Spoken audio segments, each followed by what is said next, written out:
Iniciando a gravação, tá? Então, meu boa noite a todos e a todas, né? Vou passar aqui a ementa do curso de Constitucional 2, né? Falar um pouco de mim também, quem não me conhece, né? Meu nome é Marcelo Gadelha, eu sou professor de Direito Constitucional da instituição. Já lecionei Constitucional 1, 2 e 3, né? Sou especialista em Direito Público e também especialista em Processo Civil e Processo do Trabalho, né? Sou advogado atuante e também atuo na Ordem dos Advogados do Brasil, na Comissão de Direitos Humanos da OAB, seccional Pernambuco. Recentemente, na área do direito administrativo, né, como assessor jurídico de uma instituição pública, e, além disso, também exerço a advocacia. Pois bem, vamos falar especificamente da nossa ementa, do nosso curso. Como eu já tinha começado, mas vou recomeçar, deixa eu só abrir aqui a ementa, passar para vocês, inclusive orientação bibliográfica, tudo direitinho. Enfim, vamos lá. Então, o nosso conteúdo programático vai ser justamente tratar da organização do Estado, né? E aí a federação, a União, o Estado, o município, os entes federados, né? Inclusive também o Distrito Federal, as competências e a distribuição de cada ente federado desse na nossa Constituição, as competências privativas, as competências cumulativas ou não, as comuns e as concorrentes, né? E também tratar de intervenção federal e intervenção estadual. Além disso, nós vamos também tratar sobre organização dos poderes, né? Vamos tratar justamente dos poderes executivo, dos poderes do poder legislativo, do poder judiciário, da questão da imunidade parlamentar, da eleição do chefe do poder executivo, falar um pouco também das competências do Ministério Público, das funções essenciais da Justiça, Ministério Público Eleitoral, do Trabalho, Militar, enfim, da advocacia pública e privada, a defensoria pública, falar toda aquela parte que é referente à nossa Constituição, que faz menção à separação dos poderes e aos poderes especificamente, né? E também tratar do estado de defesa e do estado de sítio das Forças Armadas e da Segurança Pública, né? O programa é extenso e muitas vezes a gente não consegue dar todo o assunto porque não dá para esmiuçar ao detalhe em relação ao assunto que eu abordei. Também tem como proposta também tratar sobre iniciar um pouco do sistema tributário nacional, só em linhas gerais, e da ordem econômica e financeira. Então, basicamente, o conteúdo programático de Constitucional 2 são esses, né? É um conteúdo extenso, mas é um conteúdo que é extremamente relevante, porque os assuntos e a matéria a ser abordada é de extrema relevância, principalmente em cobrança de concurso público. Uma outra questão, vamos lá. Bibliografia, né? Quem já pagou matéria comigo, né, disciplina comigo, sabe que eu não adoto especificamente um livro, né? Eu deixo muito isso ao livro ao aluno, né? Mas tem algumas sugestões de bibliografia, né? Eu particularmente gosto muito, quem me conhece, de Dirley da Cunha Júnior, né? Que é o professor Dirley da Cunha Júnior, que é juiz federal. O livro dele é da Jus Pode Vir, é um livro bastante interessante, né? Um outro livro fundamental e essencial para aqueles que já querem se preparar para concurso público, que já tem a compreensão e a percepção que começa a estudar para concurso público desde o primeiro dia na faculdade de Direito, né? É ilusão achar que, não, eu vou começar a estudar para concurso público, quando terminar meu curso, aí sim eu vou começar a estudar para a OAB, vou tentar fazer os cursinhos e tal. É ilusão, ilusão. Você começa a estudar para concurso público no primeiro dia da faculdade de Direito, aqueles que, assim, estão focados nesse propósito, né? A gente sabe que muita gente hoje que faz o curso de Direito é justamente visando essa possibilidade de concurso público, né? Inclusive com a possibilidade também de mudar de área, enfim, de fazer outros concursos, galgar outros cargos importantes. Então, um livro que é essencial e fundamental é o livro de Pedro Lenza, né? Pedro Lenza é um livro extremamente mastigado, extremamente didático, extremamente vocacionado para concurso público, Pedro Lenza. Inclusive, Pedro Lenza, eu tenho esse livro também, ele tem inclusive o livro de 2020 de Pedro Lenza, já adquiri, né? E é um livro bastante interessante. Tem um livro também muito interessante para concurso público, né? Que eu acho que é o perfil para competir um pouco com o de Pedro Lenza, que esse livro também tenho, que é o de Marcelo Novelino com Dirley da Cunha Júnior. Os dois se juntaram e fizeram um livro vocacionado para concurso público. Porque o livro de Dirley da Cunha Júnior, né? Ele, o que eu falei primeiramente, ele é um livro muito mais denso, né? É um livro para faculdade, para você também se aprofundar em relação a determinados temas. Mas esse livro que ele fez com o Marcelo Novelino, que também é um constitucionalista muito bom, já estudei com o Marcelo Novelino, ele também tem um livro só dele, é um baita de um autor, se eu não me engano é mineiro, é um baita de um autor, os dois resolveram fazer um livro conjuntos. Então tem um livro de Dirley da Cunha Júnior e Marcelo Novelino, que é bastante interessante. Pois bem, vamos agora para aqueles livros que são, digamos, livros mais acadêmicos, né? Livros que são livros mais de uma doutrina mais densa. Tem um livro que é um livro secular, um livro já histórico, digamos assim, um livro que, principalmente quem quer fazer concurso na carreira jurídica federal, né? E aí, MPF, Magistratura Federal, é o livro de José Alfonso da Silva, né? Esse é essencial.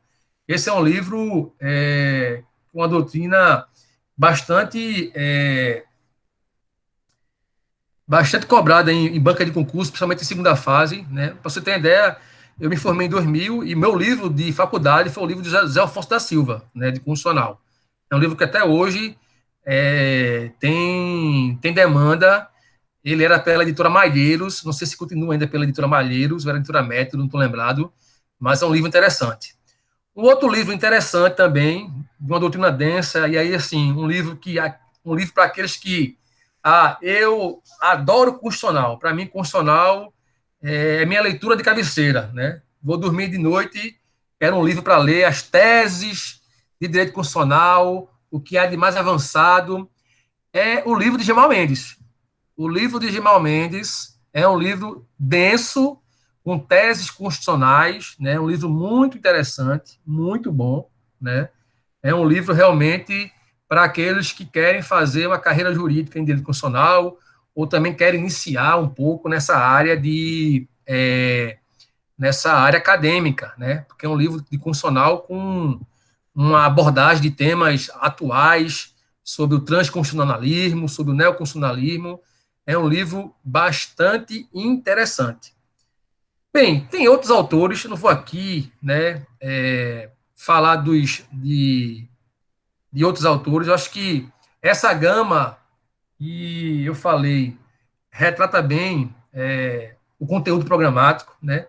Tem um livro também interessante para quem quer estudar, para quem quer estudar pandemia para concurso, um livro mais voltado para fiscal, que é o de Marcelo Alexandrino e de Vicente Paulo, né? Um livro já consolidado, consagrado. É um livro também que é vocacionado para concurso público, Marcelo Alexandrino e Vicente Paulo. Esses dois também são livros muito bons, tá?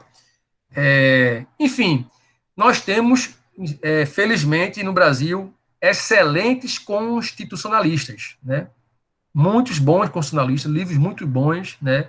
Poderia aqui, enfim, dar outras sugestões, mas eu creio que essas que eu passei são interessantes. Porque é o seguinte, minha gente, não existe livro ideal. O livro ideal é aquele que fica com a didática, né? E também é aquele que você se identifica com o objetivo que você almeja no curso constitucional, né? Depende do que você quer, depende do seu foco. Se você quer fazer um estudo para concurso público, ou se você quer estudar não só para a faculdade, mas também tem um plus a mais, enfim. O que vai definir qual é o melhor livro, na realidade, é você, com sua didática, a abordagem que o professor, perdão, que o autor repassa no livro, né?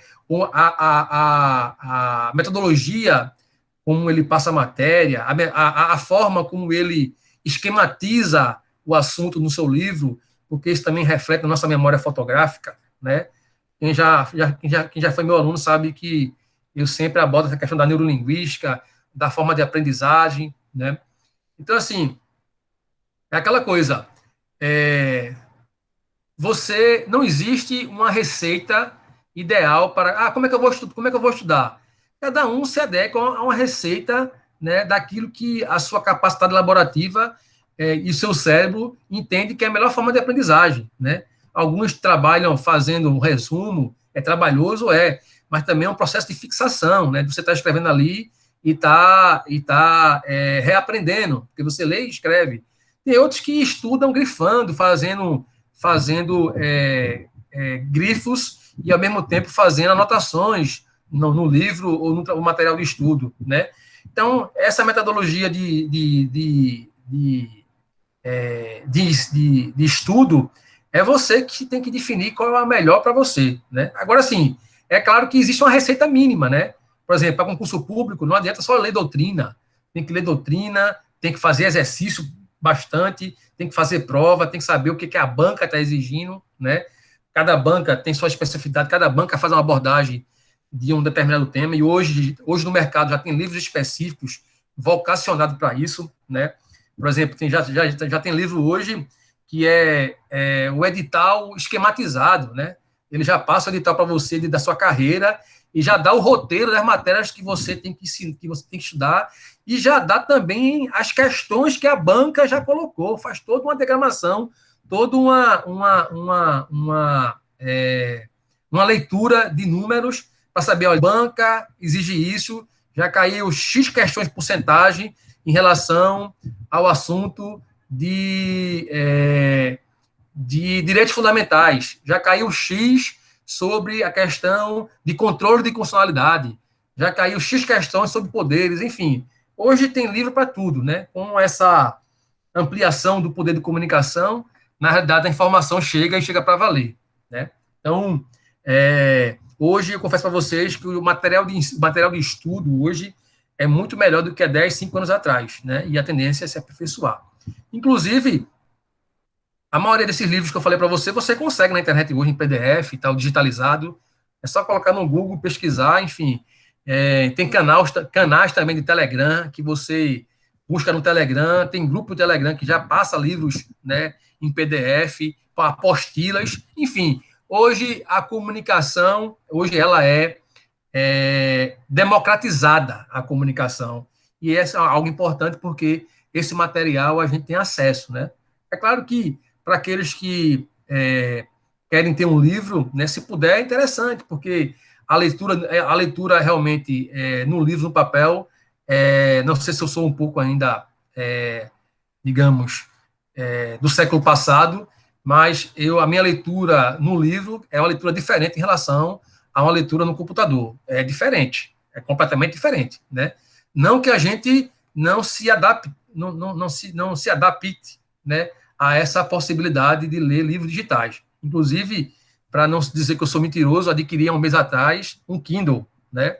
Estou justamente colocando todos os meus livros no Kindle, já modificando de PDF para a linguagem que o Kindle aceita, que fica mais com a melhor diagramação. Mas, enfim, a gente vai se adaptando com a realidade, né? Nós estamos hoje aqui dando aula virtual, jamais imaginaríamos isso, que teríamos que sair da sala de aula, do ambiente caloroso, que é a sala de aula, dos debates calorosos, das trocas de experiência para estar aqui no mundo virtual. Mas, enfim, é o contexto que nós temos que se adaptar e essa é uma realidade que nós temos que adaptar. O mundo está em transformação e o direito também está em transformação mais ainda, porque o direito acompanha essas transformações do mundo contemporâneo, acima de tudo. Pois bem, dito isso, minha avaliação, para terminar, né, para a gente já começar a trabalhar hoje, né, de praxe, né, nós vamos adaptar novamente a avaliação com 10 questões, né, cada uma valendo um ponto, de múltipla escolha. Aquela velha, a minha prova é justamente naquela diagramação de código QR. Esse semestre não foi possível o código QR, mas você vai preencher, você vai ver, você vai preencher o gabarito, vai mandar para mim, eu vou corrigir quase que automaticamente, sem um código QR, mas você vai preencher o gabarito, vai mandar para mim. Geralmente geralmente a minha prova não, a minha prova são 10 questões, 10 questões de múltiplas escolhas. Além disso, um trabalho valendo um ponto, mais do que isso, eu não dou mais do que um ponto no trabalho, valendo um ponto, que é um plus para a somatória da sua avaliação na primeira e na segunda unidade. Basicamente é isso, né? Sem muito desdém, sem muito transversalidade, e basicamente é isso. Então, alguma dúvida? Sim, uma coisa interessante que eu tinha me esquecido. Coloquei no portal, tá lá, o link do grupo do WhatsApp, tá? É só pegar o link e acessar o grupo do WhatsApp. Alguns alunos já estão no grupo já. Eu acho que Daniel, Maurício, entre outros, eu acho duas, três pessoas que eu não estou lembrando o nome dos alunos. Mas o grupo já está criado no WhatsApp e eu acho que facilita um pouco a nossa comunicação se houver algum imprevisto, alguma coisa nesse sentido. Além disso, o link do Meet é o mesmo o semestre todo, isso não muda, esse link, né, é o link para todas as aulas, vai acompanhar a gente o semestre todinho esse link, então, sempre que a aula começar às 19 horas, este é o link do Google Meet.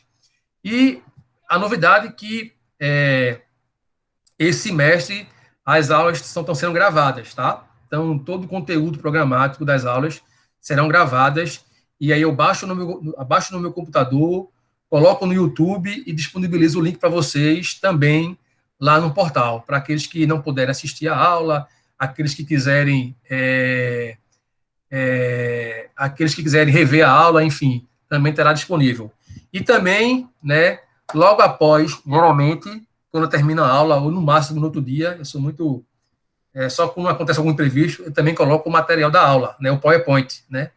Então, assim, tudo mastigadozinho, né, é só pegar o palito e morder o petisco. Tá tudo mastigadozinho para vocês. Melhor do que isso, não existe, só no baú da felicidade. Então, vamos lá. Vamos começar a trabalhar, né, minha gente? Deixa eu aqui abrir o material para disponibilizar com vocês.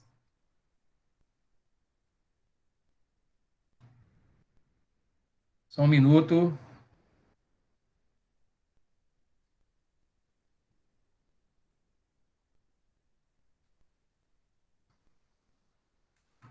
Só um minuto.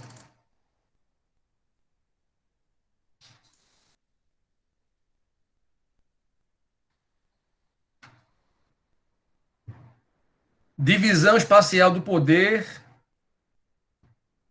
e organização do Estado. Estão vendo aí, né? Está disponibilizado, por favor. Alguém pode me dar um feedback aí?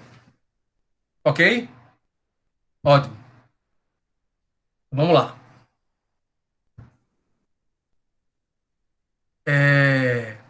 Como eu já tinha me falado, né, inicialmente, nós vamos tratar justamente dessa divisão espacial do poder e da organização do Estado, né? Inicialmente, essa disciplina, ou perdão, essa matéria hoje, esse assunto de hoje, né? Ela também tem uma relação com o artigo 1º, o artigo 2º e 3º da Constituição, que fala justamente do Estado Democrático de Direito, dos princípios e dos objetivos da República, né? Mas vamos lá. Tratar um pouco também do conceito, das noções preliminares, né? Do que é soberania, finalidade, povo e território. Um pouco também de rememorar um pouco também de TGE, de Teoria Geral do Estado, né? Algo muito sublime, mas focado mais no direito constitucional, né? Pois bem, quais são, na realidade, os elementos integrantes de um Estado, né? Quais são os componentes essenciais, fundamentais, né, elementares para se construir ou se fomentar um Estado-nação, né?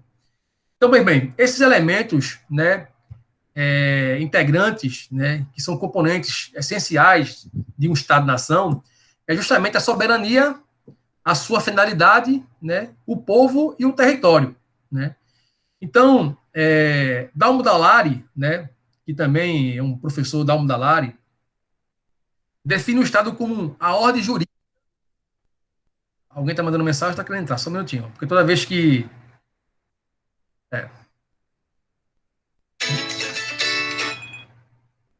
É, alguém entrou, foi Juan. Boa noite, Juan. Vamos lá. Voltando aqui. Então, os elementos essenciais, né, elementares do Estado, justamente a soberania, a finalidade, o povo e o território, né?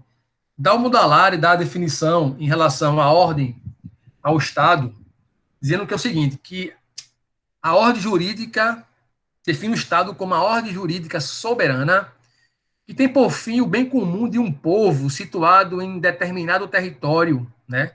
Neste conceito se acham presentes todos os elementos que compõem o Estado.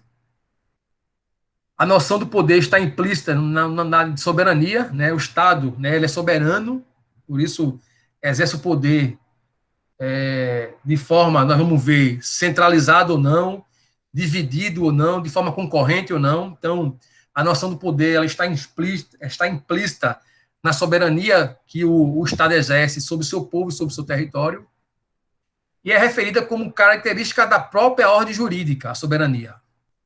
A politicidade, né, do Estado é afirmada na referência expressa ao bem comum, com a vinculação deste a um certo povo. E, finalmente, a territorialidade limitadora da ação jurídica e política do Estado, que está presente na menção ao território, a determinado território.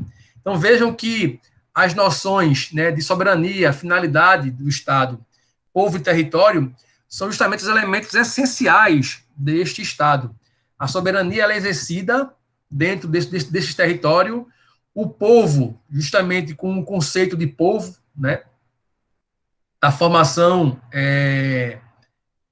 viva, da formação viva da humanidade, das pessoas que moram em determinada nação, e aí vem a questão da característica do exercício da cidadania, do cidadão, né? Nós vamos também, não se estuda agora, mas a questão do brasileiro nato, naturalizado, então tem a ver com a questão, com a formação do povo, desse povo heterogêneo, da formação do povo brasileiro, e também a questão, como já me referi, do o nosso território, né, que abrange também as nossas fronteiras e um pouco do mar territorial, e também do espaço do céu, do território brasileiro. Então, essas quatro, né, esses quatro elementos que são elementos integrantes e essenciais do que se caracteriza um Estado-nação. E aí, né, o que seria justamente a forma de governo, o sistema de governo e a forma de Estado, né? Como que ela se manifesta dessa forma? Nós sabemos que no artigo 1º da nossa Constituição está lá escrito que o Brasil é uma república federativa, a República Federativa do Brasil, formada pela união indissolúvel dos estados, municípios e Distrito Federal. Constitui-se um Estado democrático de direito e tem seus seguintes fundamentos. Nós vamos também ver isso também. Mas o que é que eu quero me apegar no artigo 1º? É que o artigo 1º ele é bastante elucidativo em relação à forma de governo e à forma de Estado, inclusive ao sistema de governo a qual se refere.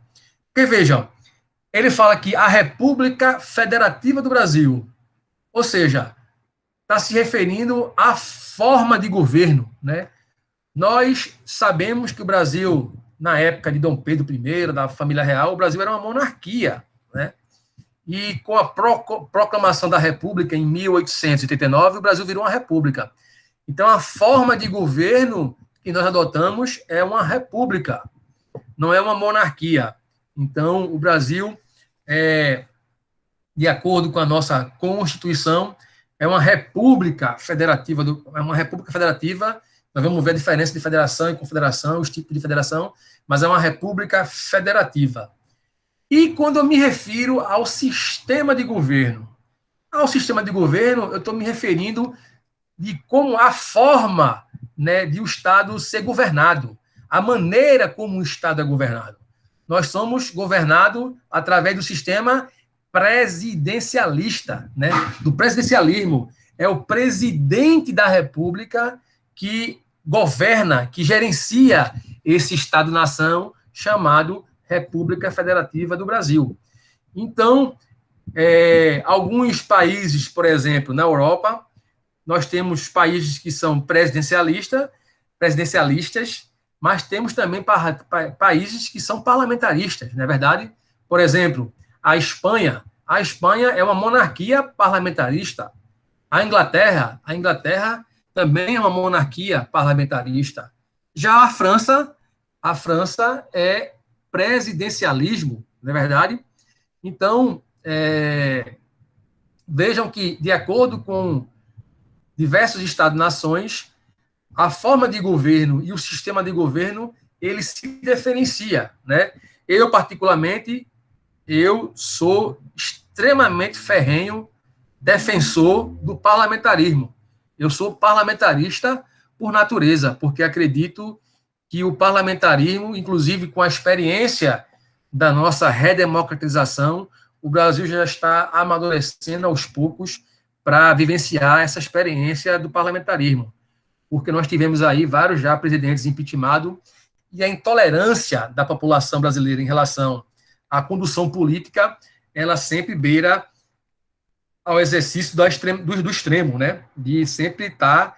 É um fantasma que sempre beira a condução política no Brasil, que é a questão do impeachment, né? Então, ora, se nós fôssemos parlamentaristas, né?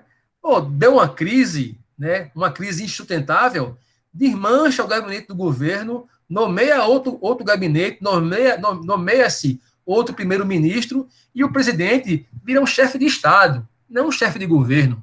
Porque o chefe de governo é aquele que pega no pesado, é aquele que está preocupado com a inflação, é aquele que está preocupado justamente com o coronavírus, com a Covid-19, é aquele que está preocupado com a geração de emprego, é aquele que está preocupado com a reforma tributária. Se nós tivéssemos um primeiro-ministro, com certeza essas questões teriam maior operacionalidade. O presidente serve para representar o Brasil nas pautas da ONU, na diplomacia, é um chefe de governo, né? Mas o chefe de Estado, mas o chefe de governo, aquele para administrar, seria justamente o primeiro-ministro. Então, por isso que eu, particularmente, eu tenho essa percepção que, se nós tivéssemos já adotado o parlamentarismo, algumas crises nós já teríamos superados com maior altivez, com maior rapidez, e com certeza o Brasil teria uma maior capacidade de evoluir e se desenvolver politicamente a nível da política macro e da micropolítica em relação às questões locais. Pois bem, dito isso, o que seria justamente como se demonstra, né, como se manifesta essa forma de Estado? Pois bem, o Estado ele pode ser um Estado unitário, né, com um poder único centralizado, ou ele pode ser uma federação, né, uma federação que é uma união de vários estados num poder que é, ao mesmo tempo, centralizado, mas que essas competências são fracionadas, essas competências são franqueadas, essas competências, muitas vezes, são divididas, democratizadas através dos entes federados. Então, vamos lá. Em um e outro, parte da doutrina, né, e a doutrina de Juan Fernando Badia, identifica outras formas de Estado, quais sejam o Estado regional, que é o exemplo da Itália, e o Estado autônomico, que é o caso da Espanha. Nós vamos ver também essa peculiaridade. Veja, como eu já me referi, o Brasil adotou a República, a forma republicana de governo e o sistema presidencialista de governo, né? No caso, numa forma federativa do Estado.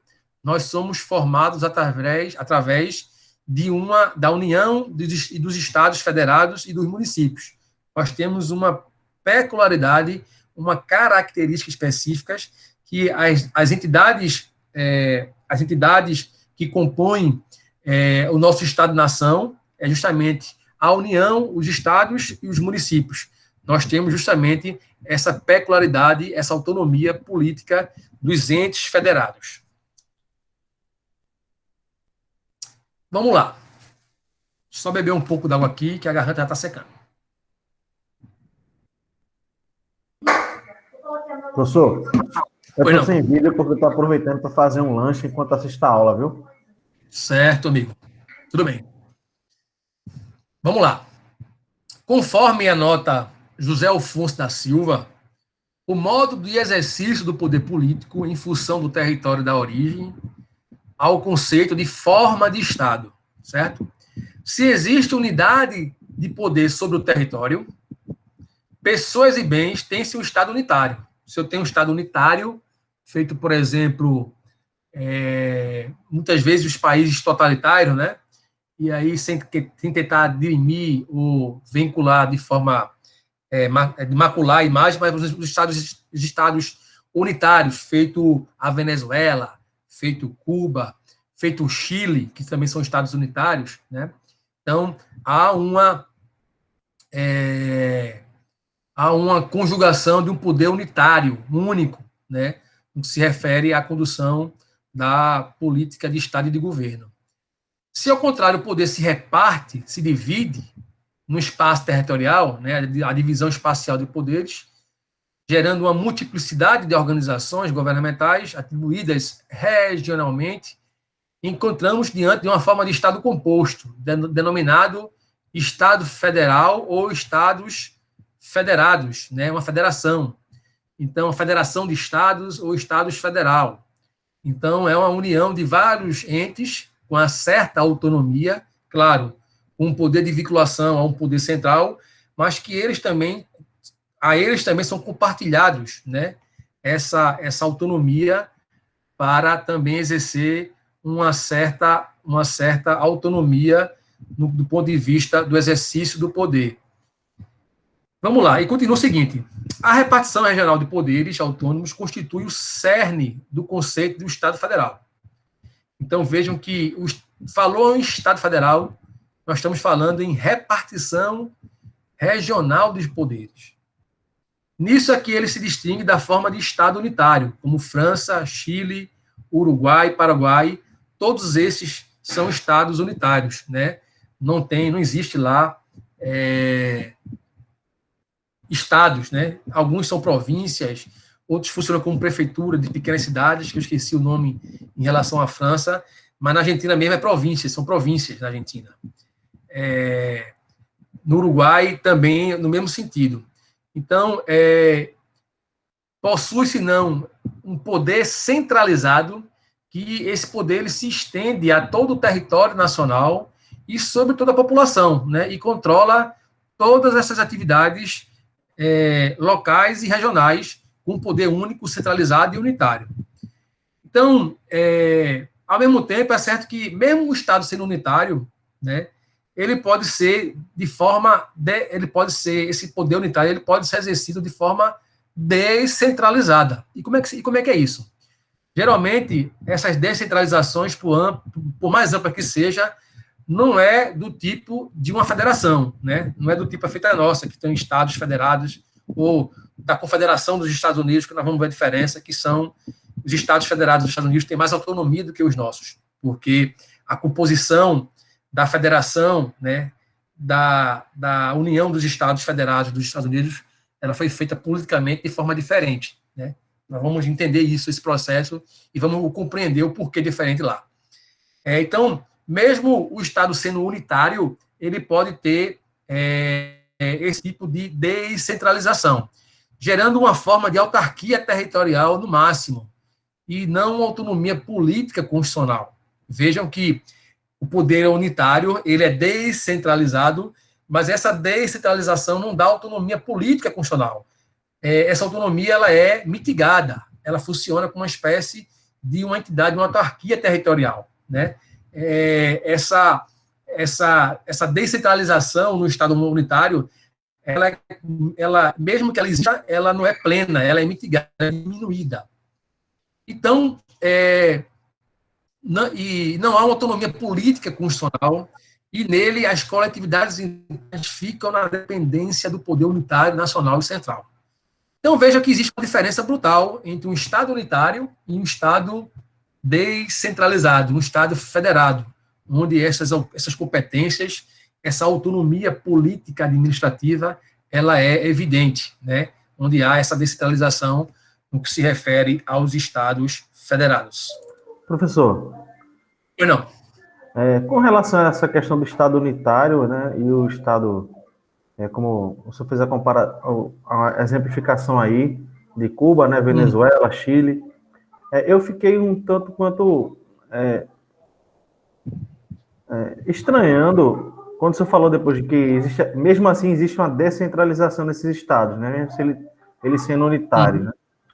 Porque me parece que o nosso, né, que tem uma divisão federativa, né, cada estado tem a sua própria constituição, né? Nesse caso dos estados unitários, eles não têm legislação própria, né? Eles vão obedecer sempre à legislação do poder central. É essa a maior diferença? Isso. É basicamente isso. Eles exercem uma autonomia administrativa, certo? Mas digamos que o conteúdo, o exercício é diferente, né? As regulamentações, as leis, o poder central tem um poder de mandar e de mandar. Não existe uma divisão de competências legislativa. Por exemplo, você sabe que o município ele tem competência para legislar. O município, no nosso pacto federativo, tem a competência da União, tem a competência dos estados e tem a competência do município. Então, cada um tem a sua competência né, atribuída pela nossa Constituição, certo? Então, por exemplo, um exemplo prático. Quem define qual é a competência, isso o STF já se pronunciou sobre isso, de quem é a competência para definir o horário do expediente bancário nas cidades? Nós estamos tratando do sistema financeiro nacional, né? É a União que define o horário que o banco vai abrir nas cidades? É o Estado ou é o município? Então, veja que, mesmo se tratando de um banco, mesmo se tratando de instituições financeiras, a atribuição para definir o horário bancário é do município, é do poder local. Então, é o município que tem essa competência. Então, vejam que, de acordo com que a nossa Constituição elencou daquelas atribuições, daquelas competências, em relação a que está determinado na nossa Constituição, são os entes federados que são responsáveis por essa competência. Por exemplo, quem é competente para legislar sobre o direito penal? Quem tem competência para legislar sobre o direito penal? Quem tem competência para legislar sobre o direito penal é a União, né? O município ou o Estado não pode criar um crime, não pode tipificar um crime e colocar no Código Penal, porque a União é que tem essa competência do ponto de vista de legislar, ou seja, só quem tem essa competência para legislar sobre determinado assunto, no caso do direito penal, são os deputados federais e os senadores, né? Então, os municípios e os estados não podem exercer essa competência. Então, a nossa federação, ela foi constituída dessa forma. Nós somos entidades, somos uma federação formada por 3 entes, né? A União, os estados e municípios, mais o DF, que é uma particularidade específica, um mix de município e estado, mas vejam que todos têm autonomia política e administrativa, né?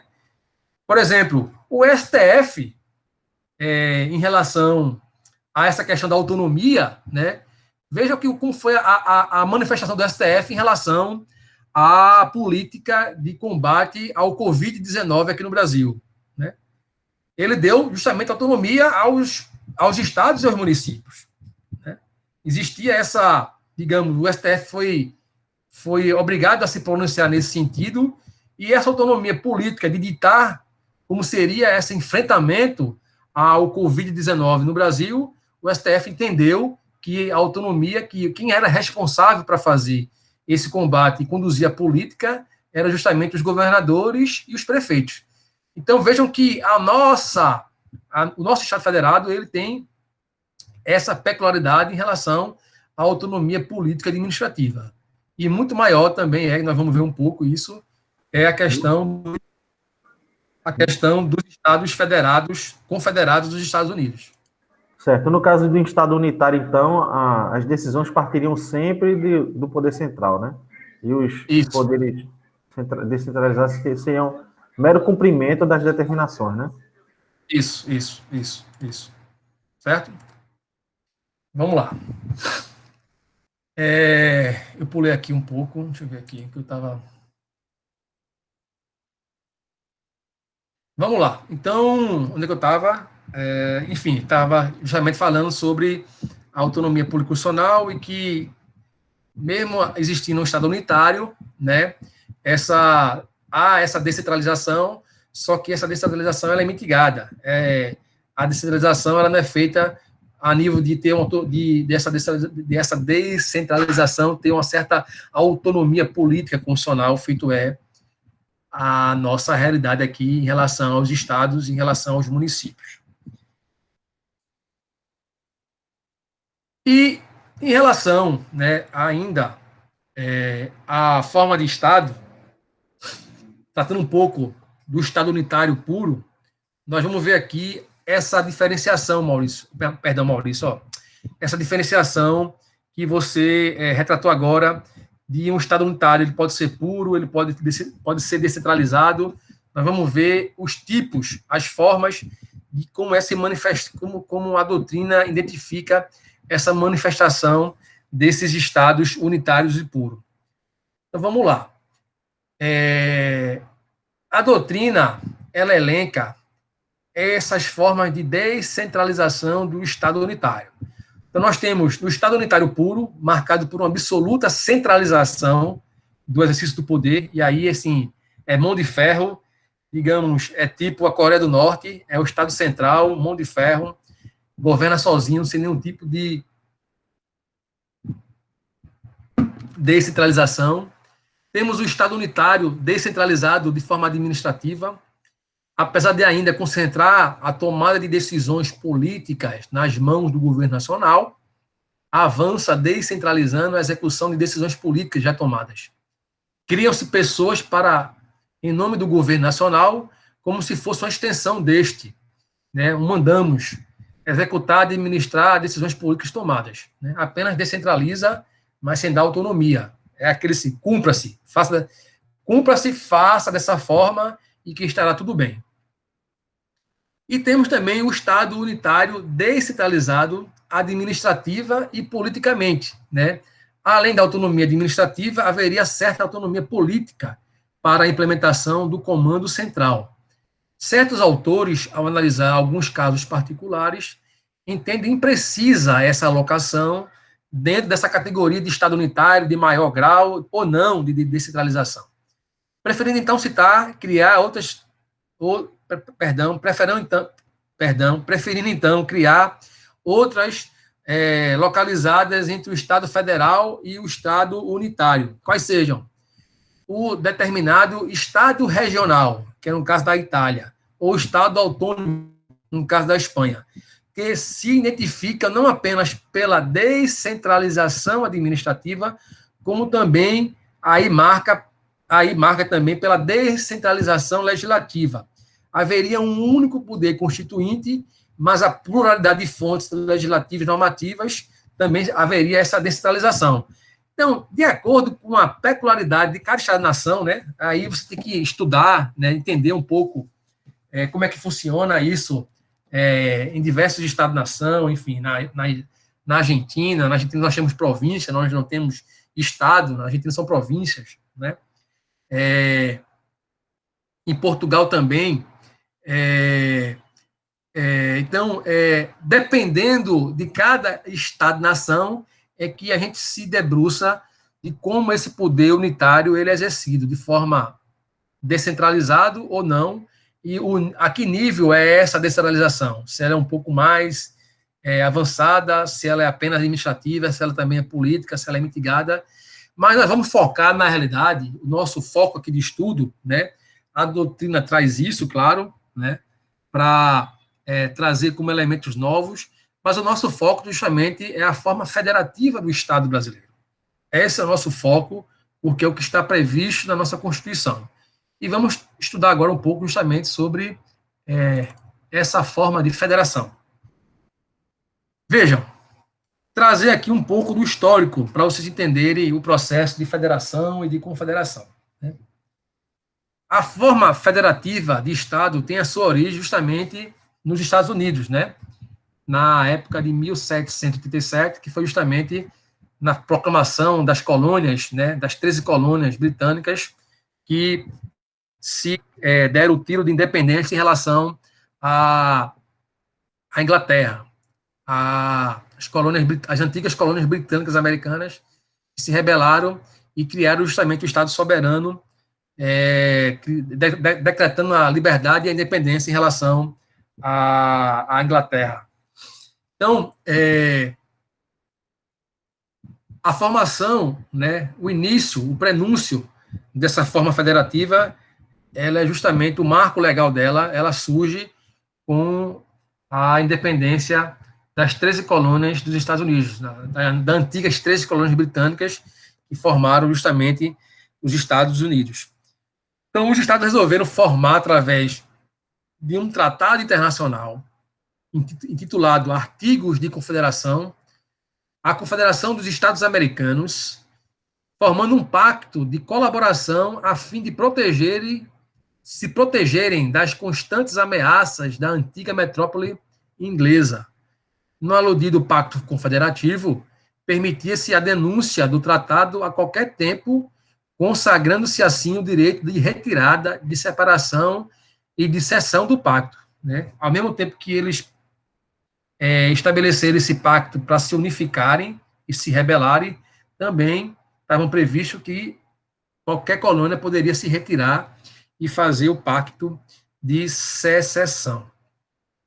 Vejam, a permissão do direito de secessão aumentava justamente o problema das constantes ameaças e fragilidade perante os iminentes, né, ataques britânicos. Nesse sentido, buscando uma solução para aquela situação em que se encontravam os Estados Confederados, resolveram reunir-se na cidade da Filadélfia, né, todos ausentando-se apenas o estado de Rhode Island, onde então estruturaram as bases da Federação Norte-Americana. Nesta nova forma de Estado, a proposta não se permitia mais o direito de secessão, né? Então foi um caminho sem volta. Cada Estado cedia parcela de sua soberania para um órgão central, responsável pela centralização e a unificação, formando assim os Estados Unidos da América, passando nesse momento a ser autônomo entre si e dentro do Pacto Federativo.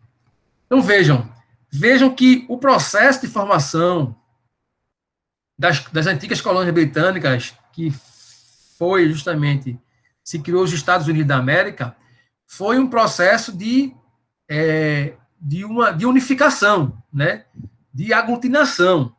Então, as colônias resolveram se unir para romper com a coroa britânica e, ao mesmo tempo, em um segundo momento, não permitiram esse direito de secessão. Por isso que os autores afirmam que a formação da Federação dos Estados Unidos decorreu de um movimento que a doutrina chama de movimento centrípeto. Isso cai em prova, viu? Movimento centrípeto. Ou seja, de fora para dentro. Já caiu, essa pergunta já caiu em concurso de prova, em questão de concurso. Então, o movimento foi um movimento centrípeto, de fora para dentro. Ou seja, os Estados soberanos cederam a parcela de sua soberania, em verdadeiro movimento de aglutinação. Veremos que, no caso aqui no Brasil, a formação foi justamente ao contrário. Resultou de um movimento centrífugo e não centrípeto. Vejam que pegadinha. A formação da nossa federação foi um movimento centrífugo, ou seja, de dentro para fora e não de fora para dentro. Ou seja, um Estado unitário centralizado descentralizando. Nós tínhamos, né, uma coroa, né, com Dom Pedro I, perdão, e houve uma ruptura desse poder unitário. Então, justamente, houve essa divisão, né, em relação ao Pacto Federativo aqui no Brasil. Em decorrência dessa razão histórica, conseguimos entender por que os estados norte-americanos têm uma autonomia maior que os estados membros brasileiros. E é verdade. Vocês sabem que a autonomia política e administrativa dos estados federados lá nos Estados Unidos é muito maior do que a nossa, né? Inclusive, eles podem legislar o cumprimento de pena, né? Por direito penal. Tem estado que a maconha é liberada, que não é crime. Tem estado que tem pena de morte, outros que não tem. Vejam que, por exemplo, especificamente ainda nessa questão do Covid, o presidente Donald Trump, em determinado estado, que eu não estou lembrado, disse que ia mandar as tropas federais, né? E o governador de um estado disse que não aceitaria e que se ele mandasse, as tropas federais não seriam aceitas. Então vejam que há justamente esse embate, né? Há uma autonomia muito mais forte dos governadores da Confederação Americana em relação à sua autonomia política e administrativa, que é justamente essa autonomia do processo de formação histórico, como se construiu as confederações e como surgiu os Estados Unidos da América. Pois bem, quando... Seria um modelo centrífugo também, então, professor, de formação? Não. O modelo americano foi um modelo de aglutinação, certo? Um modelo centrífugo. Eles se unificaram. Então, foi um movimento de fora para dentro. O nosso foi o contrário. O nosso foi um movimento de descentralização, de dentro para fora. Entende? Foi o processo inverso. O nosso movimento é um movimento centrífugo. E a formação do movimento da Confederação dos Estados Unidos, por isso que diz que lá os estados não são federados, são confederados, é uma confederação e não uma federação, até para distinguir um pouco essa autonomia política e esse movimento. Nos Estados Unidos, o movimento foi centrípeto, de fora para dentro. Ok? Deixa eu só entender aqui, que alguém está mandando uma mensagem aqui, ou alguém querendo entrar. Eu queria entrar. Boa noite, Yara. Seja bem-vinda aí à nossa aula, querida. Voltando aqui, vamos lá.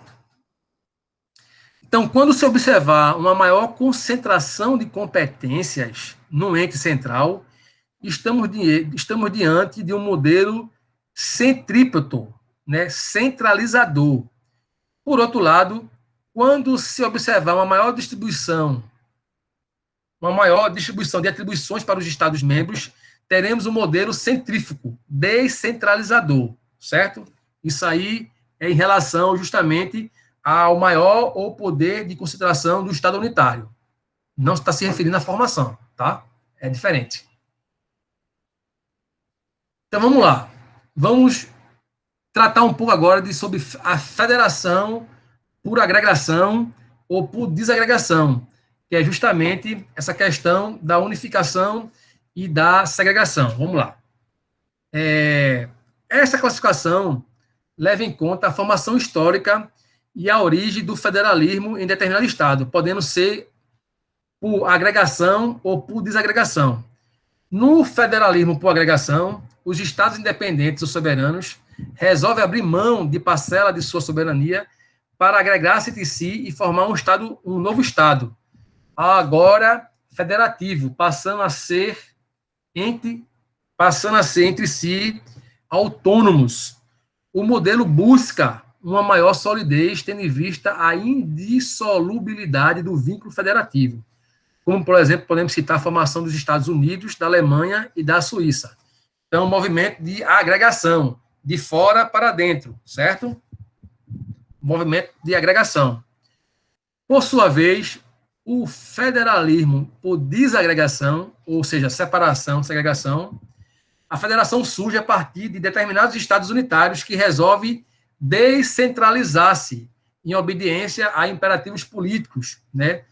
É o caso, por exemplo, do Brasil, que foi um processo de desagregação, né? De descentralização. Nos Estados Unidos, houve um movimento de fora para dentro, de agregação, e esse movimento do Brasil foi de desagregação. Nós tínhamos nós éramos uma monarquia, né? E essa monarquia se transformou em república, separando os entes federados e dando essa autonomia.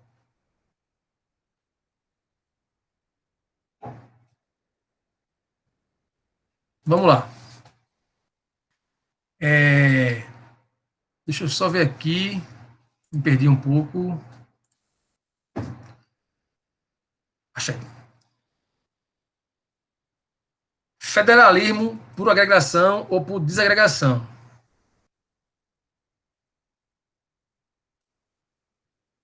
Perdão que eu repeti aqui a...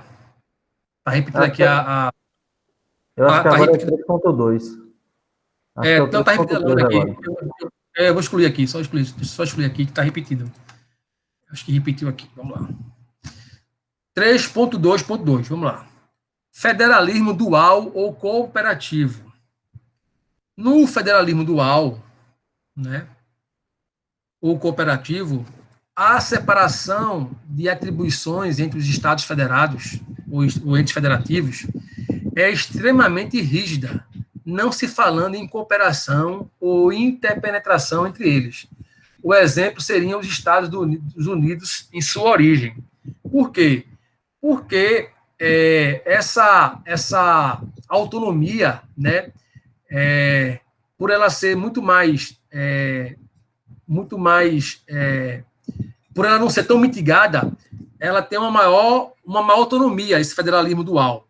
Por isso que os estados confederados, né, lá não chamam de estados federados. A confederação são estados confederados dos Estados Unidos, existe uma maior autonomia política. Então, flexibilizando a rigidez do modelo dual, né, clássico, sobrevém o modelo cooperativo, especificamente durante o século XX, com o surgimento do estado do bem-estar social e o estado da providência. O que é isso? Nesse modelo, as atribuições serão exercidas de modo comum ou concorrente, estabelecendo uma verdadeira aproximação entre os entes federados que deverão atuar em conjunto. Assim, de forma moderna, percebe-se cada vez mais uma gradativa substituição do federalismo dual pelo cooperativo. A doutrina adverte o risco do pretexto do modelo cooperativo instituir-se um federalismo de fachada, com fortalecimento de órgão central em detrimento dos demais entes federativos, e assim havendo sobreposição da União e a caracterização de um federalismo de subordinação.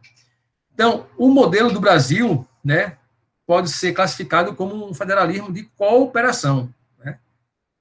Vocês vejam que a nossa federação, todos os estados, eles têm a mesma autonomia do ponto de vista administrativo e político, né?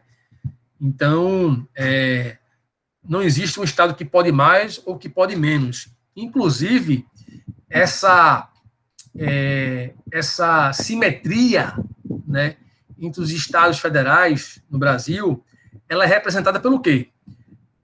Ela é representada justamente pelo Senado. Vocês podem ver que a simetria, né, porque os deputados são representantes do povo. Quem representa os estados, digamos, estados, nações, né, os estados autônomos, em relação ao nosso pacto federativo, são os nossos senadores. Por isso que existe essa simetria entre os estados brasileiros, porque cada estado ele elege 3 senadores, independente da sua capacidade econômica, do tamanho ou da sua população.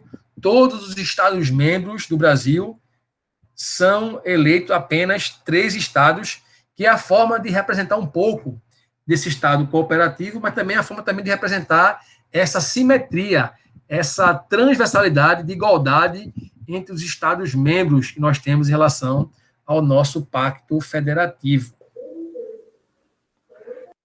E o que seria, né, o que a doutrina chama também de federativo simétrico ou assimétrico?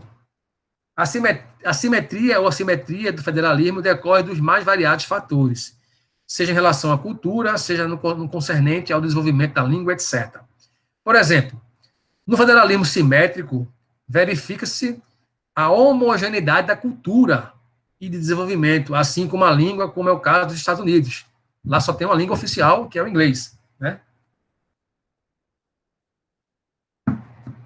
Já, por exemplo, no Canadá, né, nós temos duas línguas oficiais, que é o inglês e que é o francês, né, como também na Suíça.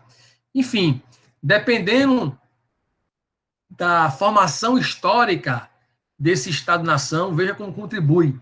Nós teremos um federalismo simétrico ou assimétrico, que tem muito a ver com o contexto da questão da formação cultural desse povo, desse Estado-nação, né? No Brasil, há certo erro de simetria. Isso a doutrina faz essa observação, pelo fato de o Constituinte tratar de modo idêntico os estados, como se verifica na representação do parlamento, a qual já me referi. Cada estado, não importa o seu tamanho, o seu desenvolvimento, elege no número de fixo de 3 senadores, cada qual com 2 suplentes. Então, nós temos justamente essa simetria, né, como eu já me referi antes, devido a esse entendimento do Pacto Federativo, em que os nossos representantes, os senadores, né, os legisladores da Câmara Alta, do Senado, são representados de forma igual os demais Estados-membros. Vamos lá. Federalismo orgânico. No federalismo orgânico, o Estado deve ser considerado um organismo. Busca-se, dessa forma, sustentar a manutenção do todo, em detrimento da parte. Os Estados-membros, por consequência, aparecem como um simples reflexo do todo-poderoso poder central.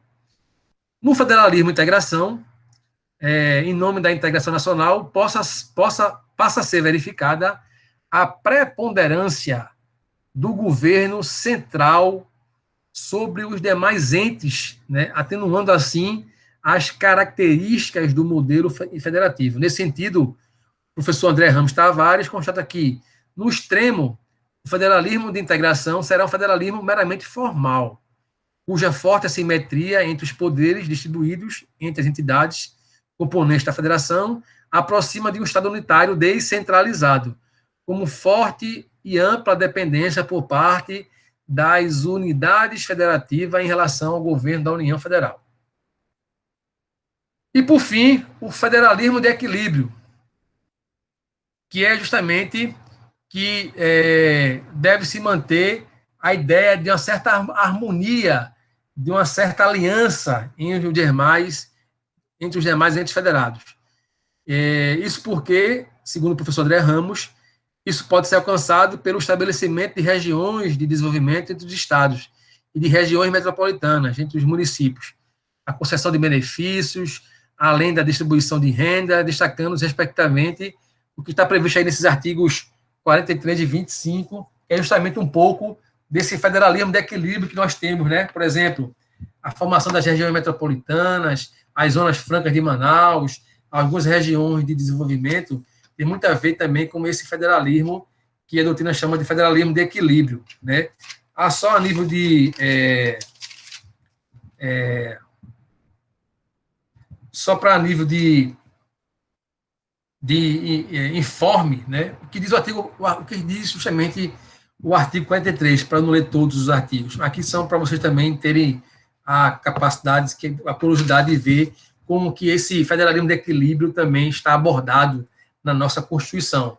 Veja, o artigo 43, ele trata especificamente das regiões, né, que está justamente no capítulo no capítulo da administração pública, e fala no seu artigo 43 o seguinte: para efeitos administrativos, a União poderá articular sua ação em um mesmo complexo geoeconômico e social, visando o seu desenvolvimento e a redução das desigualdades regionais. Por exemplo, o que são as superintendências, né, de desenvolvimento? A antiga Sudene, ainda existe, acho que ainda não sei se é a ADENE ou é Sudene, a Sudã, enfim, eram justamente entidades, autarquias, que tinham essa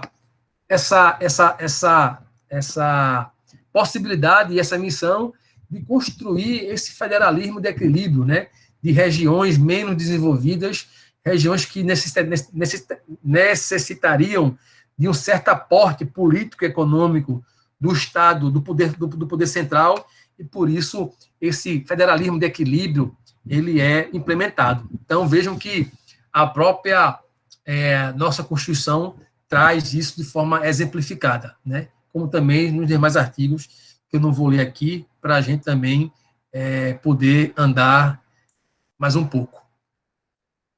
Federalismo de segundo grau, né? Vamos lá.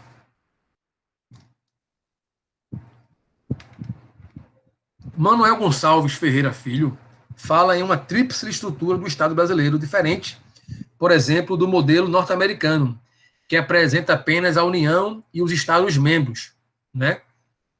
De fato, no Brasil é reconhecida a existência de 3 ordens, quais sejam, como já me referi, a União, que é a ordem central, os Estados, ordem regionais, e os municípios, ordem local, que é o poder local. Não se pode esquecer, naturalmente, a posição peculiar do Distrito Federal em nossa federação, que a partir do texto 88 não tem natureza nem de Estado nem de município, podendo ser caracterizado como uma unidade federada com autonomia parcialmente tutelada, né? Então, o DF é um mix, né? Ele não é nem ele tem competência de Estado, tem competência de município, é algo diferenciado, a doutrina chama de uma unidade federada com autonomia parcialmente tutelada. Então vamos lá. Em seguida, observa-se Manuel Gonçalves Ferreira Filho que o poder de auto-organização dos municípios deverá observar 2 graus, quais sejam a Constituição Federal e a Constituição do respectivo Estado. Assim conclui que a nossa Constituição de 88 consagra um federalismo de segundo grau. Então, a doutrina chama esse federalismo de segundo grau justamente porque os municípios, nós temos 3 entes federados, e os municípios, eles estão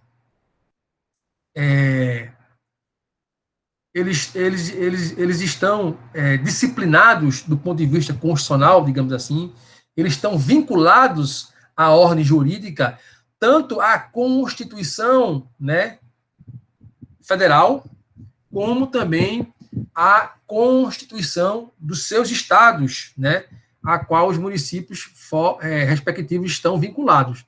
Você sabe que o município ele é regido por uma lei orgânica, né?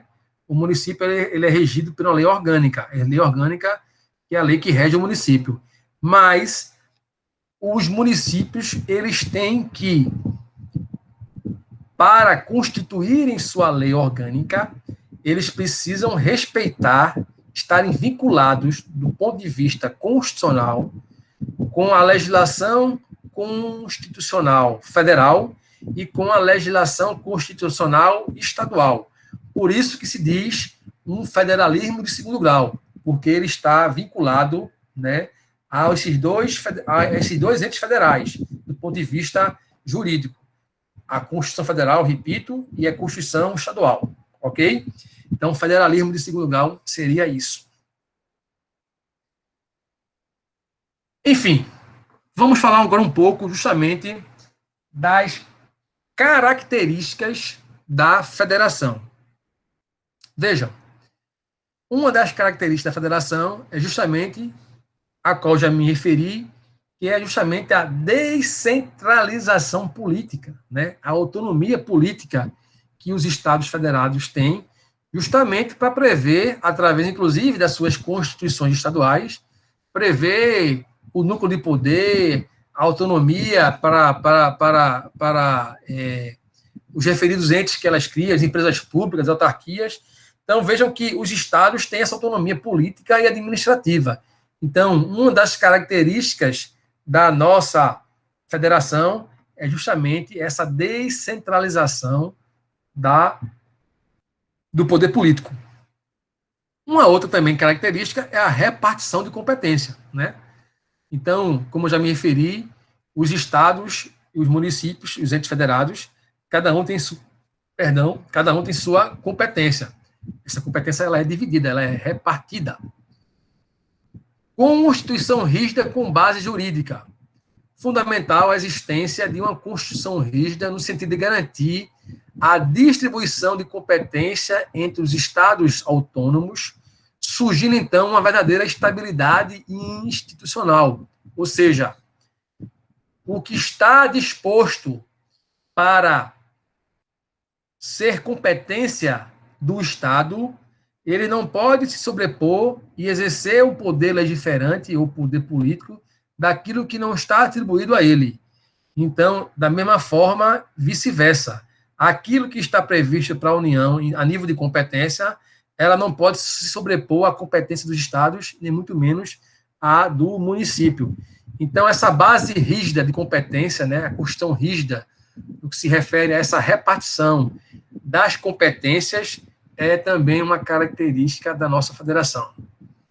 E a inexistência do direito de secessão, né? Isso, inclusive, para quem não está lembrado, como cláusula pétrea. Vamos ver. Não se permite, uma vez criado o Pacto Federativo, o direito de separação de retirada, tanto que, só a título de exemplo, no Brasil, estabeleceu em seu artigo 34, inciso 1º, que a tentativa de retirada ensejará a decretação de intervenção federal no Estado rebelante. Ou seja, o nosso pacto federativo ele é indissolúvel. Eis o princípio justamente da indissolubilidade do vínculo federativo. Lembrando, inclusive, que a forma federativa de Estado é um dos limites materiais do poder de emenda, na medida em que, de acordo com o artigo 60, parágrafo 4º e 1º, não será objeto de deliberação a proposta de emenda tendente a abolir a forma federativa do Estado. Então, a tendência à indissolubilidade do Pacto Federativo está previsto também como possibilidade de intervenção federal e, além disso, se configura, como já me referi, a cláusula pétrea, prevista aí no artigo 60, parágrafo 4º, inciso 1º da nossa CF. Uma outra característica, justamente, também é a soberania do Estado federal. A partir do momento em que os estados ingressam na federação, perdem soberania, passando a ser autônomos, né? Uma coisa é a autonomia, outra coisa é a soberania. Os entes federados são, portanto, autônomos entre si, de acordo com as regras constitucionalmente previstas, nos limites da sua competência. A soberania, por seu turno, é a característica do todo do país, do Estado federal. No caso do Brasil, tanto em que aparece como fundamento da República Federativa do Brasil, no artigo 1º, inciso 1º. Então, vejam que são coisas distintas. A autonomia é uma coisa, soberania é outra, certo? A soberania, muitas vezes, quem tem o poder de defender a soberania, né, é a União, inclusive de intervir em outros estados, né, para justamente defender esse pacto federativo e essa soberania. Então, portanto, a autonomia ela não se confunde com soberania. Inclusive, como... Pois não? No caso aí, a autonomia garante apenas que a União vai exercer o poder sempre dentro dos seus limites, né? E o Estado, dependendo da situação, que a Constituição, algumas situações previstas na Constituição podem sofrer intervenção, né, da União, né? Sim. Eu acho que quem tem o poder de defender a nossa soberania é a União. A União. Certo? É competência da União. Inclusive, por isso que existem as Forças Armadas, né? As Forças Armadas, o propósito das Forças Armadas também é fazer a defesa do território brasileiro. Então, a defesa do território brasileiro se resguarda através do exercício da soberania, certo? Então, a autonomia, ela é uma autonomia de descentralizar esse poder político administrativo, mas também a autonomia de ser resguardado os direitos garantidos através da nossa Constituição aos entes federados, certo? Vamos lá. Uma outra característica é a intervenção, a qual já me referi, né? Diante de situações de crise, o processo interventivo surge como instrumento para assegurar o equilíbrio federativo e, assim, a manutenção da federação. Da mesma forma que a União pode intervir nos estados, como já foi feito, né? Os estados também pode conceder intervenção aos municípios, né? Jaboatão dos Guararapes já sofreu 2 intervenções, duas ou foram 3 intervenções decretadas pelo governo do estado. Da mesma forma como tivemos uma recente intervenção no Rio de Janeiro, né? Do governo Michel Temer, na questão da crise da segurança lá. Então, vejam que a intervenção também é uma manifestação do poder de soberania. O Jabotão é uma comarca muito pesada, né?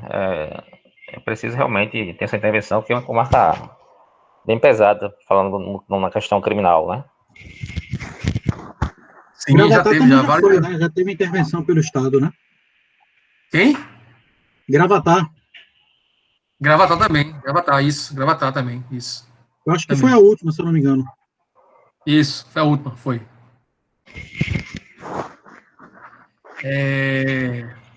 Voltando aqui, uma outra característica da federação também é o órgão representativo dos Estados-membros, né? No artigo 46, a representação, justamente como já me referi, se dá através do Senado. Uma outra característica é o guardião da Constituição. No Brasil, é justamente o STF, que também é uma característica da nossa federação, né? O STF como o guardião da nossa Constituição Federal. E também da nossa federação. Quem exerce o controle concentrado, né? Isso. E, por fim, a repartição das receitas, que justamente assegura esse equilíbrio entre os Estados federados, né? O tão questionável Pacto Federativo no que se refere à repartição da receita, né? Nós sabemos que nós temos uma concentração grande na União, mas por mais que essa repartição ela seja ainda desigual, esse equilíbrio ainda seja muito desigual, não existe um certo equilíbrio, mas há ainda essa repartição de receita, né? Em relação aos tributos, ICMS, PIS, COFINS, enfim, a toda essa descentralização, essa repartição de receitas. E entrando um pouco, né, sobre a Federação Brasileira, né? Falar um pouco aí do surgimento da nossa federação, né? Um breve aparato histórico de como surgiu, como que era previsto na nossa primeira Constituição. Vamos lá. Provisoriamente, a Federação do Brasil surge com o decreto número 1, de 15 de novembro de 1889, decreto esse instituidor também de forma republicana do governo. Então, veja, a consolidação veio com a primeira Constituição da República, que foi a Constituição de 1891, e dizia o seguinte, no seu artigo 1º, a nação brasileira, veja, a nação brasileira com Z, a nação brasileira adota, veja como era escrito em português, como forma de governo sob o... Não está errado não, é assim mesmo, viu? A nação brasileira adota como forma de governo sob o regime representativo a República Federativa proclamada 15 de novembro de 1889 e constitui-se por união perpétua e indissolúvel das suas antigas províncias e Estados Unidos do Brasil. Então, vejam que nós tínhamos justamente províncias, né, que eram, na época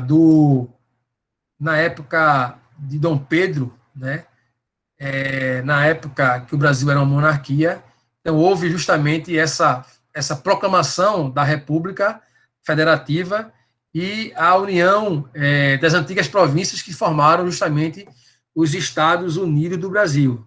Com o próprio contexto do artigo 1º, você consegue entender esse processo histórico, a formação da nossa federação.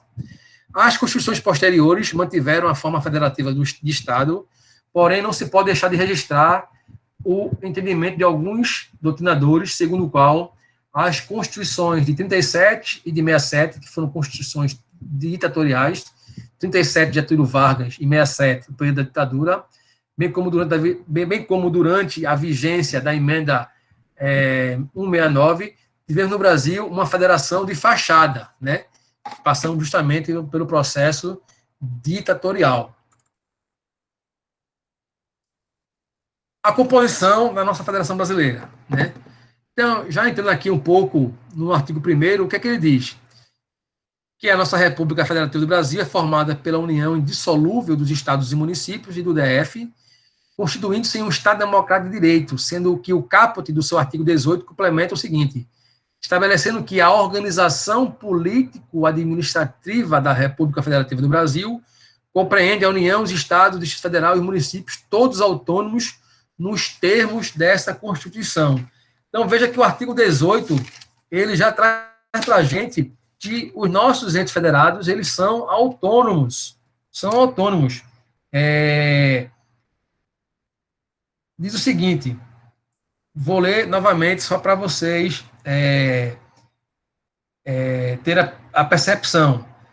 O artigo 18, que fala justamente sobre o capítulo da organização política administrativa.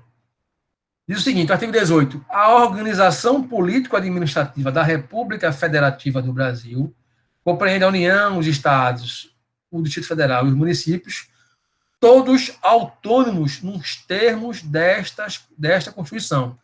Então, vejam que a autonomia dos estados, dos entes federados, é a autonomia garantida pelo caput do artigo 18. Então, podendo aqui esquematizar um pouco a nossa República Federativa do Brasil. Forma de governo republicana, a forma de Estado, uma federação. Característica do Estado brasileiro trata-se do Estado de Direito democrático, ou seja, o Estado democrático de direito, abrindo parênteses, e rememorando um pouco de Constitucional 1 e também um pouco daquilo que eu já falei em sala de aula, nós sabemos que o nosso ordenamento jurídico ele tem dois metaprincípios, digamos assim, que se sobrepõem em relação ao nosso ordenamento jurídico.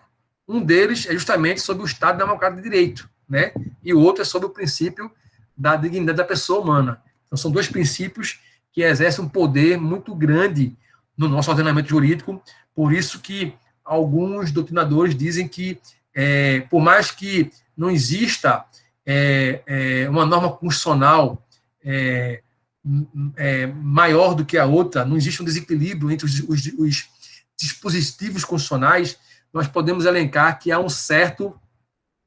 Esses dois princípios exercem um poder de orientação, Por isso que a doutrina chama de metaprincípios, o princípio do Estado de Direito, do Estado Democrático de Direito e o princípio da dignidade da pessoa humana. Professor, essa questão do Estado, a questão do democrático é principalmente com relação à ascensão ao poder político, que é por meio do voto universal, Isso. Universal, Isso. O democrático, ele vincula... Qual é a reflexão que você pode fazer porque o legislador colocou o Estado Democrático de Direito? Primeiramente, porque a Constituição, claro, ela foi promulgada em 88, nós vínhamos de um processo de ruptura democrática. Passamos por um longo período ditatorial, então o Estado Democrático de Direito dá justamente essa simbologia que nós estamos sob a égide da democracia e que o poder é exercido pelo povo e para o povo, E, ao mesmo tempo, mas ele também é garantidor de direito. Por que garantidor de direito? Porque nós temos aí direitos fundamentais, essenciais, que são direitos garantidos como cláusulas pétreas, portanto, não podem ser suprimidos, e, ao mesmo tempo, esse Estado de Direito ele é garantido através da nossa Constituição. E o guardião desse Estado Democrático de Direito, o guardião para justamente fazer com que o ordenamento jurídico e que o Estado Democrático de Direito seja exercido na sua plenitude, é justamente o Supremo Tribunal Federal.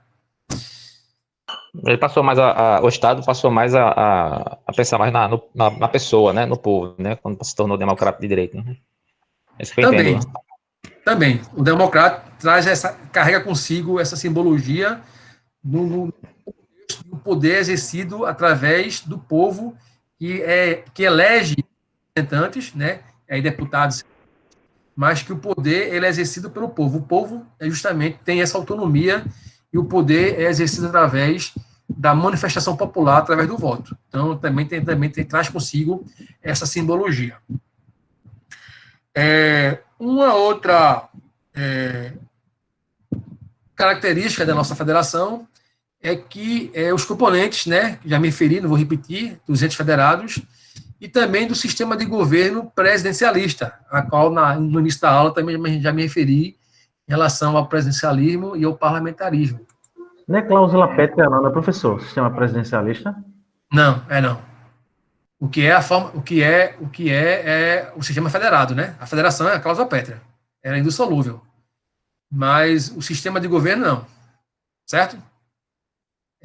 Inclusive, nós, na DST, acho que a DST, deixa eu me lembrar qual é o nome da DST, não sei se foi a DST número 11, nós tivemos justamente um plebiscito, né, para saber se nós voltaríamos a ser monarquia, se seríamos presidencialista, se seríamos parlamentarista. O Brasil já passou, historicamente, por uma experiência parlamentarista, né? Mas o que é cláusula pétrea é a forma de Estado, que é a federação. Esta é indissolúvel. A forma de governo, ela não é cláusula pétrea. Ela pode ser modificada. Pode ser modificada através, né, de emenda constitucional ou até mesmo através de um plebiscito ou de um referendo, enfim, dependendo da forma como os nossos legisladores entendem que poderá fazer essa modificação, certo? Vamos lá. Então, já ter falado do sistema de governo presidencialista, vamos passar aqui aos fundamentos da República Federativa do Brasil. Veja, eu citei aqui o artigo 1º, né, já foi matéria, isso foi matéria abordada em Constitucional 1, apenas para nível de informe, está previsto no artigo 1º, né, são os fundamentos da nossa República, nós estamos falando um pouco da característica da nossa federação, então está aí no artigo 1º, que são justamente os fundamentos, a soberania, a cidadania, a dignidade da pessoa humana, os valores sociais do trabalho e da livre iniciativa e o pluralismo político, como os fundamentos da República.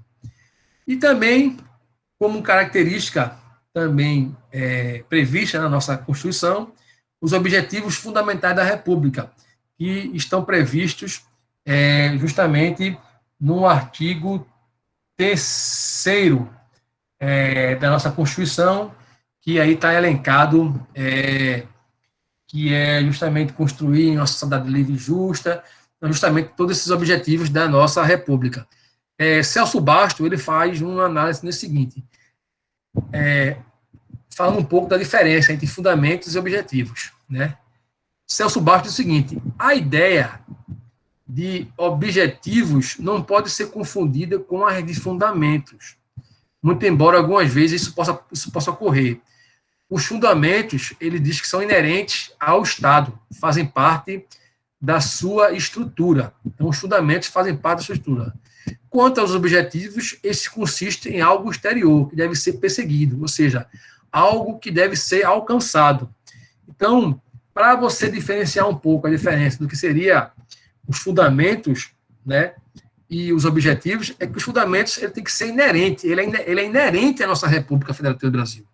Não é algo que deve ser alcançado. Ele é inerente. Então, é inerente à nossa República Federativa do Brasil, à soberania, é inerente à cidadania, é inerente à defesa da dignidade da pessoa humana, é inerente os valores social do trabalho e da livre iniciativa, e, por fim, é inerente o pluralismo político. Por isso, essa distinção, né, bastante interessante e bastante simples, de fundamentos e objetivos. Fundamento é algo que é inerente ao nosso Estado federado, né? à nossa República Federativa do Brasil. E os objetivos é algo a ser alcançado, a ser perseguido, ok? Vamos lá.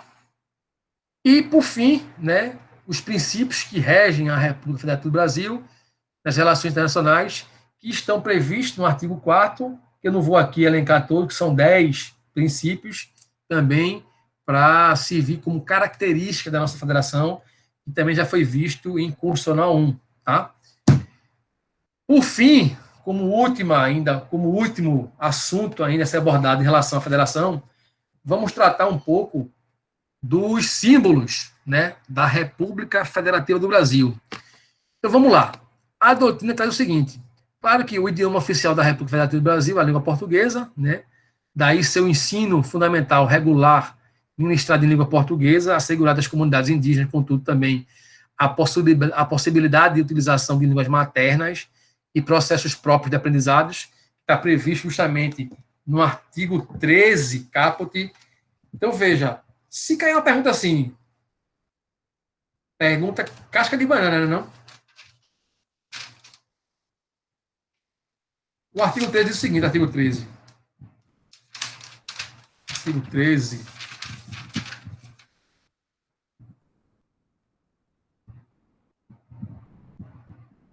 O artigo 13 diz o seguinte: a língua portuguesa é o idioma oficial da República Federativa do Brasil. Parágrafo 1º, são símbolos da República Federativa do Brasil: a bandeira, o hino, as armas e o selo nacional.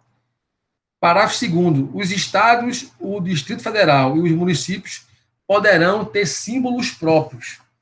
Vejam, é interessante que no artigo, deixa eu ver aqui, artigo 210,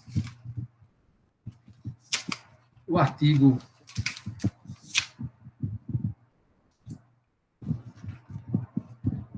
só um minuto, artigo 210, parágrafo 2º, diz o seguinte, cadê? Vejam, o ensino fundamental regular será ministrado em língua portuguesa, assegurada às comunidades indígenas também a utilização de suas línguas maternas e em processos próprios de aprendizagem, né? Uma questão que seria uma questão que poderia ser uma caixa de banana. É certo que a língua oficial da República Federativa do Brasil é a língua portuguesa, né? Mas, oficialmente, é garantido aos brasileiros, né, a ministração de outra língua que não seja portuguesa, do ponto de vista como garantia oficial, né? Seria uma caixa de banana, porque, vejam, a língua oficial do Brasil é a língua portuguesa, mas a própria Constituição garante, né, aos indígenas, né, às comunidades indígenas, a possibilidade também de utilizar, inclusive, as línguas maternas, né, o tupi-guarani, dialéticos. O Estado faz a questão dos índios, a língua do índio, até a gente pode perceber a influência que ela tem sobre a escrita, né? Sim, claro. Então, o português é o idioma oficial, porém, a língua indígena, ela tem influência sobre a escrita, né? Sobre sobre a tudo, colocação, né? Sobre tudo, isso. Sobre a língua, sobre os costumes, né? Exatamente. A formação do povo brasileiro, né? Quem quer entender um pouco, né? E aí, assim, a nível de curiosidade só. Quem quer entender um pouco a formação do povo brasileiro, tem que ler o livro de Darcy Ribeiro, que justamente trata sobre a formação do povo brasileiro. Eu tenho esse livro aqui em casa, na biblioteca. Tem também o Escravidão, esse novo agora esse é novo, né? É muito bom também, esse é novo, né? Que o Escravidão, que eu tô terminando de ler ele também, ele fala muito dessa história do negro e a vinda, e também o índio, né? Que é a formação da raça aqui, da escravidão, que é uma cultura muito forte, né? É um livro que está na minha biblioteca para ler, A Escravidão. É um livro muito bom. Eu tô terminando de ler ele, é muito bom. Pronto, isso. Laurentino Gomes, isso. Excelente autor. Porque a nossa formação é a formação de branco, negro, né, e índio fundamentalmente, né? Quando os portugueses chegaram aqui, os índios já estavam aqui antes do que a gente. Nós somos intrusos aqui nessa terra chamada Brasil. Então, vamos lá. Como já me referi, os símbolos da República do Brasil são a bandeira, o hino, as armas, que é o brasão de armas, e o selo nacional, que já é justamente previsto no artigo 13, parágrafo 1º. Eu trouxe aqui a título de informe também, né, que a preocupação em relação aos símbolos, o nosso legislador estabeleceu também condutas que criminalizam através de contravenções penais, né, prevista aí no artigo 161 do Código Penal Militar, principalmente também, que criminaliza o desrespeito e ultraje ao símbolo nacional, né? Vejam que na contravenção ele não especifica a conduta delimitando o tipo penal, mas em relação ao Código Penal Militar, aí sim estabelece um crime de ultraje ao símbolo nacional.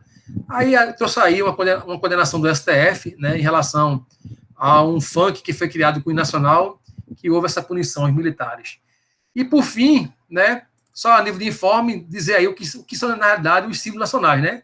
A nossa bandeira, o brasão de armas, que é esse brasão aqui, o nosso selo nacional, e que é o hino nacional. Então, esses 4 símbolos são símbolos que têm justamente a garantia, através do artigo 13, de serem protegidos pela nossa Constituição e também serem contravenções penais e também no Código Penal Militar.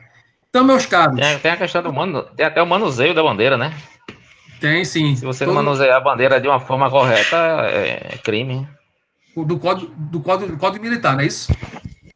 É isso. O manuseio, o estado de conservação, tudo isso tem uma influência, tem uma... Por civil, nada disso é aplicável.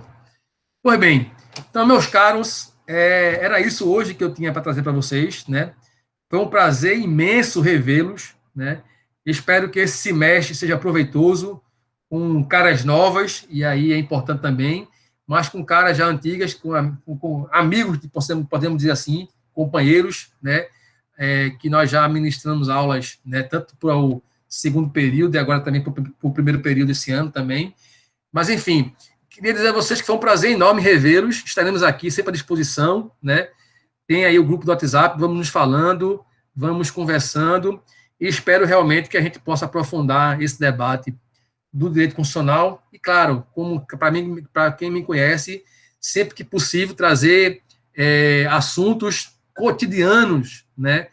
E está em pauta na ordem do dia, principalmente no julgamento do STF, para a gente fazer esse debate e aquilo que a gente for discutindo aqui em sala de aula, trazendo também esse debate, que é importante esse debate, não só para não ficar uma aula maçante, apenas com vários ouvintes e apenas um comunicador, mas também para a gente também fazer esse debate, que esse debate é importante para a matéria, para a disciplina se materializar no dia a dia da aplicação do direito, e vocês que são operadores do direito, para que no final do curso já terem condições de debater e de discutir com qualquer ministro do STF e, quiçá, fazer lá uma sustentação oral no pleno do Supremo Tribunal Federal, lá em Brasília. Então, meus caros, foi um prazer enorme tê-los aqui, tá?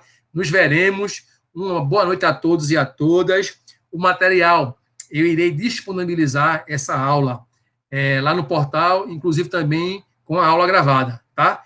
Um forte abraço, um beijo no coração e uma boa noite. Pode falar. Se o senhor puder colocar, quando colocar a aula gravada lá no portal, deixar a oportunidade de a gente baixar, seria bem interessante. Baixar. Veja, Maurício, deixa eu lhe explicar. O portal, ele não comporta, já soube disso, ele não comporta o arquivo da aula gravada, tá? Não comporta. Qual é a orientação? Eu tenho que subir o arquivo para o YouTube e eu disponibilizar o link do YouTube. Tudo bem, dá para baixar de lá. Pronto, aí do link do YouTube você consegue baixar, porque o nosso portal ele não comporta esses arquivos pesados, certo? Ok, professor, obrigado, viu? Nada, querido. Um abraço. Gente, forte abraço, boa noite. Obrigado. Só uma coisinha. Eu atualizei a página aqui do portal e para mim não apareceu o link do WhatsApp. Não apareceu? Não, para mim não. Eu já atualizei várias vezes e não apareceu.